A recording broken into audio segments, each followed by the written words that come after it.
Good afternoon বন্ধুরা, আমরা কক্সবাজার থেকে এখন আসলাম হিমছড়িতে ঘুরতে। হিমছড়ি পাহাড়ে, নিচে সমুদ্র, উপরে পাহাড়, তার সাথেই ঝর্ণা।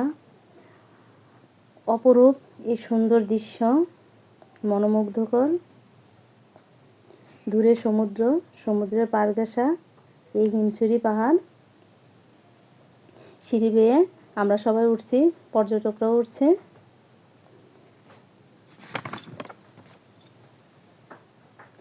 পাহাড়ে ওঠার যে আনন্দটা, সেটা হাসতে হয় পরে।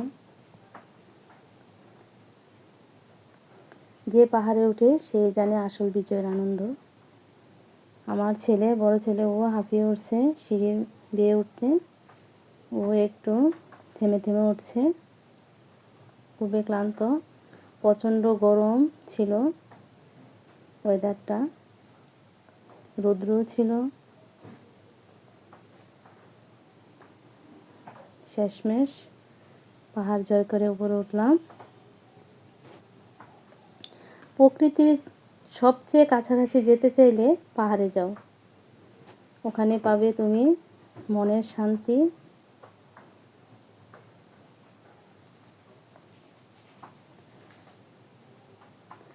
এখানে আমরা ছবি তুললাম, আমি আর আমার বর। ও একটি ছবি তুলে নেমে যাচ্ছে, ছেলেদেরকে বলছে তোমরা এবার উঠাও। আমাদের হাতে সময় ছিল কম। এখান থেকে আমরা আরেকটা স্পটে ঘুরতে যাব, তার জন্য একটু তাড়াহুড়া করছি। এখানে আমি ছবি তোলার জন্য প্রস্তুতি নিচ্ছি, কিভাবে স্টাইল করে ছবি তুলব সেই প্রস্তুতি। এত সুন্দর পরিবেশ, দূরে দেখা যাচ্ছে সমুদ্র, সাথে ঝাউবন, ঝাউবনের উপরে হলো পাহাড়, পাহাড়ের নিচে ঝাউবন, ঝাউবনের সাথেই সমুদ্র। কি মনোমুগ্ধকর পরিবেশ, এত ভালো লাগছে। সমুদ্রের আওয়াজ, পাখির কিচিরমিচির গান। এখানে ক্যামেরাম্যান দাদা,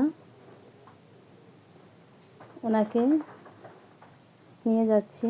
এখন ছবি তোলা শেষ হওয়ার প্রায় শেষ পর্যায়ে। ছোটো ছেলে ও বলল আমি মামনি একটা উপরে ছবি তুলবো। আমি বললাম যে যাও তুলে আসো। ও উপরে উঠল, গিয়ে ছবি তুলল। তারপর এতটা ক্লান্ত লাগছিল, ছেলে বলছে আমি মামনি আইসক্রিম খাবো। আমার বর বলছে যাও তোমরা সবাই আইসক্রিম নিয়ে উপরে কিছু সুন্দর জায়গা আছে, ওইখানে গিয়ে কিছু ছবি তোলো। তার আগে আমি ক্যামেরাম্যান দাদাকে নিয়ে উপরে চলে আসি, সে অনেকগুলি ছবি তুলে উঠে। এই জায়গাটা থেকে আপনি সমুদ্রটা এবং পাহাড়টা সব কিছু একসাথে, নিচে আবার ঝর্ণা দেখা যাচ্ছে। মানে এত ভালো লাগছে আমার নিচের ঝর্ণার পরিবেশটা থেকে হিমছড়ি পাহাড়ের উপরের পরিবেশটি আমার কাছে সবচেয়ে ভালো লাগছে। যারাই হিমছড়িতে ঘুরতে যান, উপরে পাহাড়ে অবশ্যই উঠবেন। উপরের পাহাড়ের দৃশ্য এত ভালো লাগে। হয়তোবা মানুষ কষ্টের জন্য অনেক উঁচুতে উঠতে চায় না, কিন্তু উঠবেন, উঠে পাহাড় থেকে সমুদ্রকে দেখবেন কত কাছ থেকে, কি ভালো লাগছে। এখন আমরা আবার নেমে যাচ্ছি, ওখানে ছবি তুলে আইসক্রিম খেয়ে নিচে নেমে আবার বিয়ে আনছি। আমার দুই ছেলে ওরা তাড়াতাড়ি নেমে গেল, নেমে ওরা ওখানে বসছে। এখন আমার বর নামছে, আমরাও নামছি। ক্যামেরাম্যান দাদাকে ছেড়ে দিলাম, ওনাকে অনেকক্ষণ রেখে অনেক ছবি তুলছিলাম।